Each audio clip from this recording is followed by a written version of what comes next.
eu tenho que escutar essa palavra como uma criança indefesa.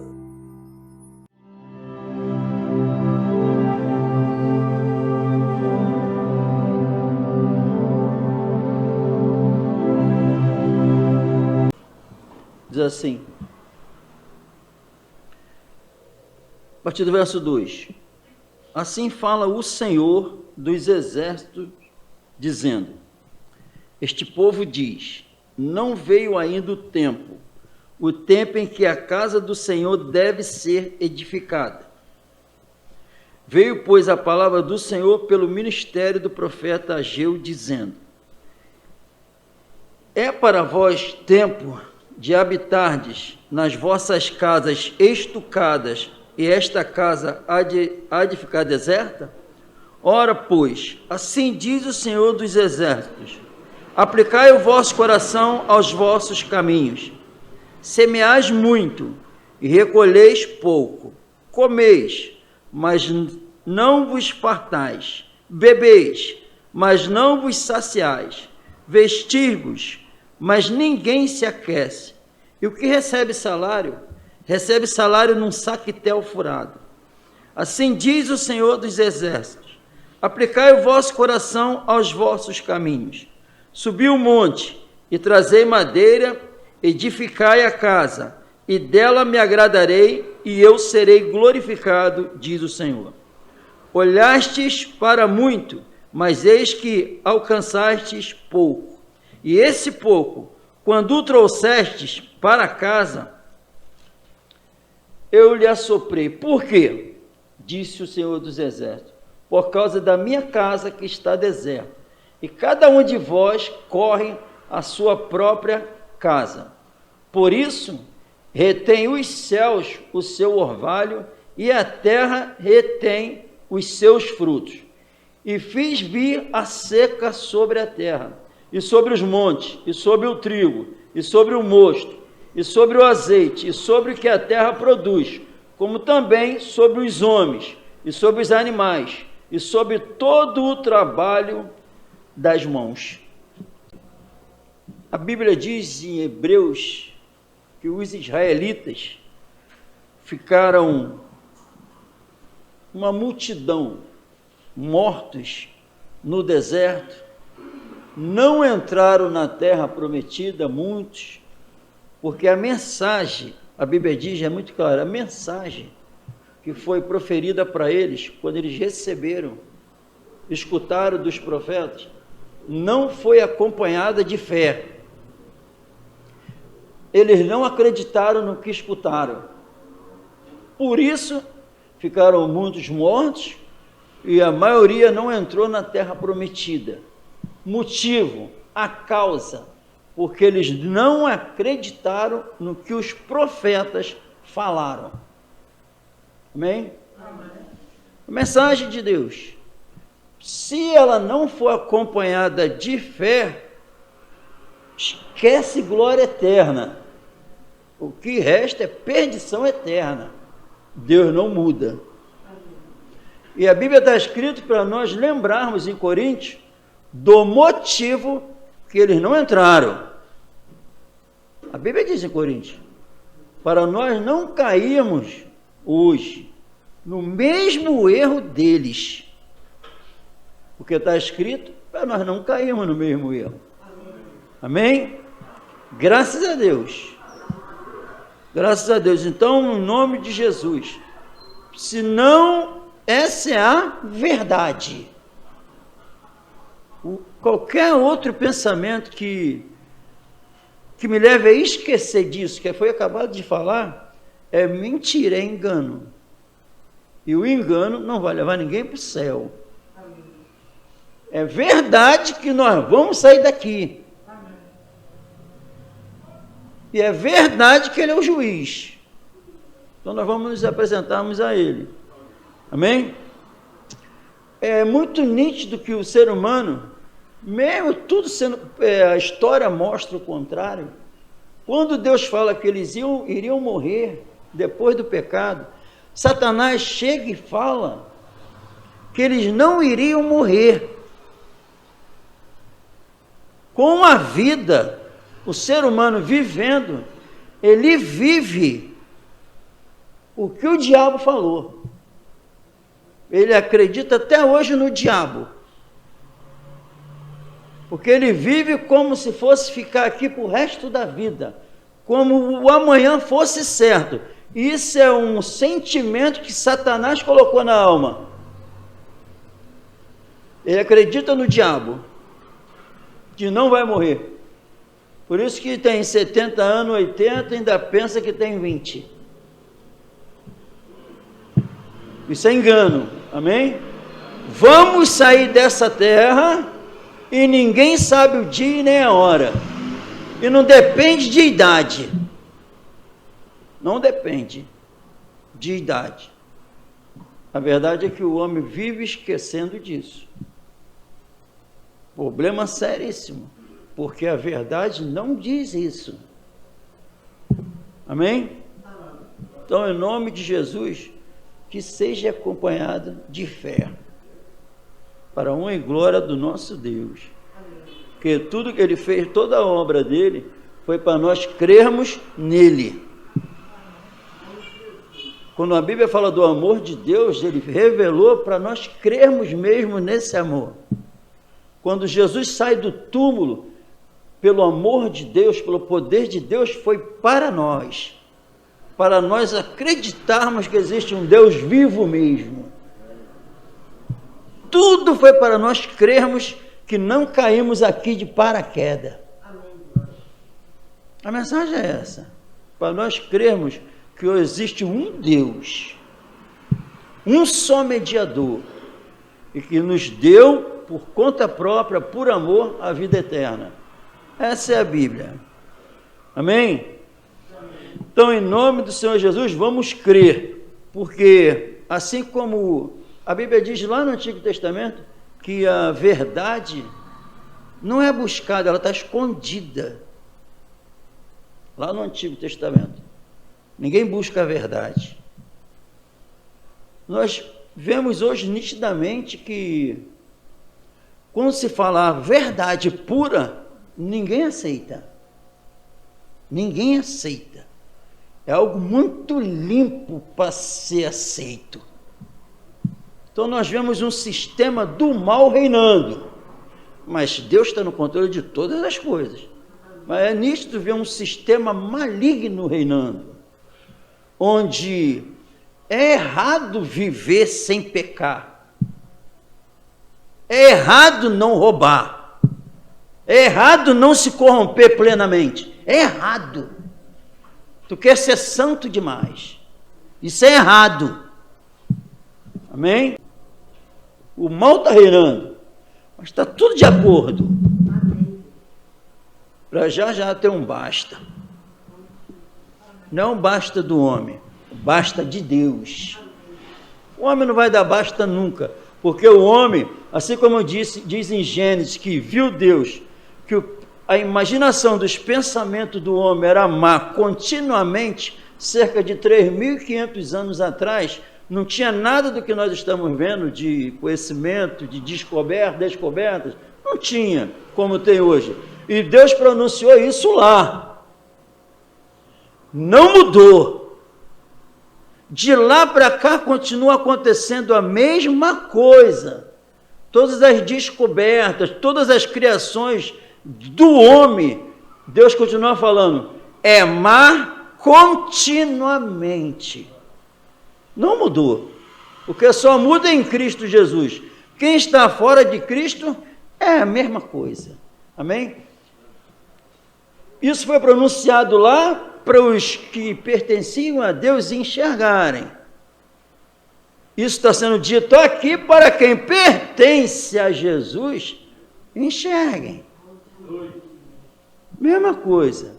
Ou você, não ameis o mundo, nem as coisas que há no mundo, não é do Pai, é do mundo. E isso vai lá para Gênesis 6. Tem um mal ali, tem um sistema maligno ali, nas coisas do mundo.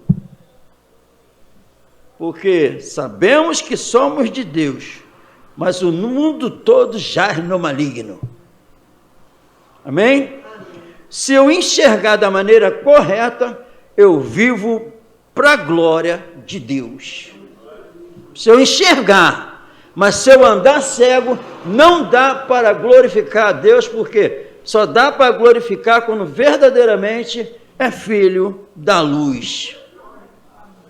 Amém? Porque a impressão que dá é que não tem nada a ver, que quem falou aqui não foi Deus. Deus só fala no Novo em alguns versículos, mas não tem nada no Novo que não tenha no Antigo quanto à lei moral. Aqui está se falando de um templo. Templo literalmente, construído, feito de mãos de homens, mas era o templo de Deus, o templo do Senhor construído por Salomão, que tinha sido destruído. Jerusalém foi desolada, tudo destruído, ficou em ruína. E o povo volta do cativeiro e começa a se preocupar com as casas deles. Mas quem tem que reconhecer que o que levou eles para o cativeiro? O pecado, a desobediência, a rebelião. Mas só que agora, quem trouxe de lá? O misericordioso Deus. Ele que trouxe eles de volta. E agora ele contempla o povo que por causa da rebelião foi para lá, e depois ele trouxe de volta. Ele contempla esse povo. Entenda, Deus está vendo. Deus está vendo. Então ele vê esse povo agora em Jerusalém, pensando em edificar a casa destruída deles. Mas o templo, a Bíblia diz que o templo era os nomes que deram, os profetas deram para o templo, usado por Deus. Casa de Deus, casa de oração, templo do Senhor, onde a Shekinah descia, onde tinha os sacrifícios. De uma forma simbólica, era literalmente, era ali que Deus se manifestava. Então Deus vê eles voltando, está o templo lá em ruína, e eles preocupados com a casa deles. Amém? E o Senhor usa o profeta para chamar a atenção deles. Então, a exortação é: vocês estão buscando os seus interesses e esquecendo o que interessa a Deus nesse momento. É isso que está falando aqui. Amém? Amém ou não amém? Vocês estão priorizando os seus interesses. E entendem, quando fala aqui é para nós entendermos que eles não falaram isso aqui. Vamos para o mundo espiritual. As atitudes. Eles falavam assim: não veio ainda o tempo em que a casa do Senhor deve ser edificada. As atitudes deles revelavam isso. E é claro que tinha alguns que falaram literalmente, mas nós sabemos que para Jesus não precisa falar.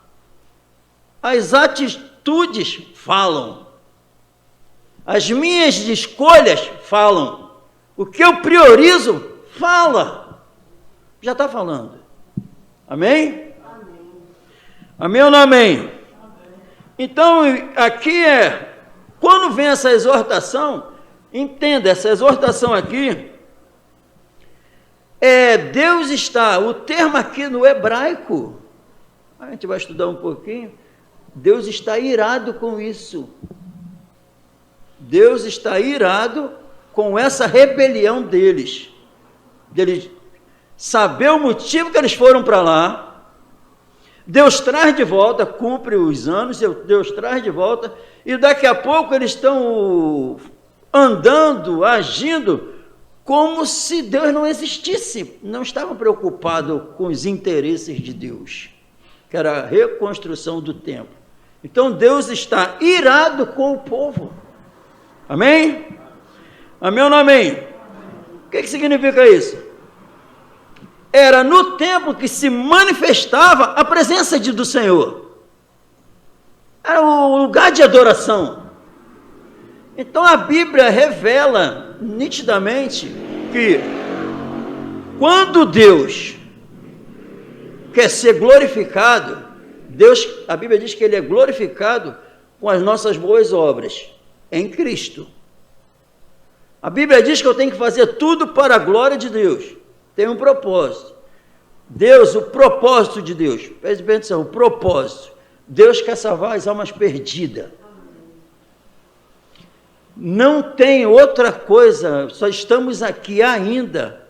O motivo, Deus quer salvar as almas. Mais nada. Deus não quer que eu conquiste mais bens materiais. Deus não quer que eu fique mais inteligente segundo esse mundo.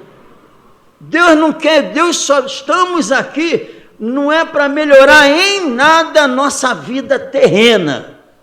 Pode esquecer. Não é. Só existe hoje ainda seres humanos na face da terra, a igreja só está na terra porque o Senhor Jesus quer salvar almas. O propósito de Deus não permitir, Ele quer salvar os perdidos. Entenda de uma vez por todas isso. Deus não quer que ninguém fique mais fixado com os olhos em planos para essa terra. A perspectiva da igreja tem que ser a glória eterna. E com isso, qual é o propósito? Salvar almas. Será que Deus quer que o propósito de nós ainda estamos aqui é para que os pecadores pequem mais, para ter mais maldade, para ter mais assassinato, para ter mais palavrões? Deus está satisfeito com isso. Ele quer que tenha mais escândalo, fornicação, adultério. Ele quer que os filhos continuem matando os pais. Deus se agrada disso. Deus quer que a igreja se prostitua, ame o mundo. Deus está feliz? Não. Deus está chocado com isso tudo. Deus está irado. Mas Deus ainda tem algo muito mais poderoso. Deus quer salvar. É isso. Então o que nós aprendemos aqui é o seguinte: todas as vezes que o homem, Deus tem um propósito ainda aqui, o propósito ainda é salvar. Não é crescer nada em relação a esse mundo, é salvar almas. É salvar almas. Então, é um propósito de Deus ou não? Então, é isso aqui que está sendo revelado. Qualquer homem, qualquer nação que entra para frustrar o propósito de Deus, individualmente, coletivamente, a ira de Deus está sobre essa vida. Quem entra para atrapalhar, para frustrar o propósito de Deus, a ira de Deus está sobre essa vida, sobre essa nação. Ira, porque está atrapalhando. Entenda, os planos de Deus podem ser frustrados? Não. Em que sentido? Tem um corpo de Cristo que vai subir. Não pode ser frustrado. Existe um povo que vai crer, como diz a Bíblia, e vai subir. Mas aqueles que atrapalharam e tentaram frustrar o plano de Deus, nesse sentido não vão conseguir. Mas quem não se sujeitar o propósito dele, porque nós temos livre-arbítrios. A ira de Deus está sobre essa vida. E o profeta está falando que é a ira de Deus que está sobre a vida deles. Porque eles plantam, eles fazem tudo, mas é como se não fizesse nada. Não estavam satisfeitos. A Bíblia diz que Deus mandou foi seca. Não tem, o que significa aqui? Espiritualmente falando, não existia neles, nos dias para hoje, aqui é literal, plantavam, mas não colhiam, se vestiam, mas não ficava aquecido. Então hoje, sabe o que é? É a vida espiritual. Sente a eternidade reinando na alma? Não. Sente a alegria eterna da salvação? Não. Sente o desejo ardente de ter um encontro com o Senhor? Não. Mesma coisa. E tudo que vem está um saquetel furado, caiu. Não sente ser preenchido com a plenitude de Cristo. Então é a mesma coisa. Esse exemplo aqui é para quê? Quem é amigo do mundo é inimigo de Deus. Nós costumamos dizer assim, mas o Espírito Santo não deixa a gente enganado. Deus odeia o pecado, mas ama. Não é isso? Não é isso? Deus odiou o pecado e odeia, mas amou o mundo de tal maneira que enviou o Filho dele, para que todo aquele que nele crê não pereça, mas tenha vida eterna. Ele amou o mundo. Só que quem não quiser se submeter a esse amor, é a ira de Deus que está sobre essa vida. Então, em nome do Senhor Jesus, quem conhece a verdade e não se submete, é a ira de Deus que está sobre essa vida. Deus te ama. Se você não quer obedecer à verdade, sabe que não é o amor de Deus que está sobre a tua vida, não, é a ira. Não é o amor, não, é a ira. Porque a ira de Deus se manifesta dos céus, de lá, sobre todo aquele que tem a verdade e não deixa ela sair. É a ira. Porque tem. Sabe como tem que fazer, mas não faz. Amém?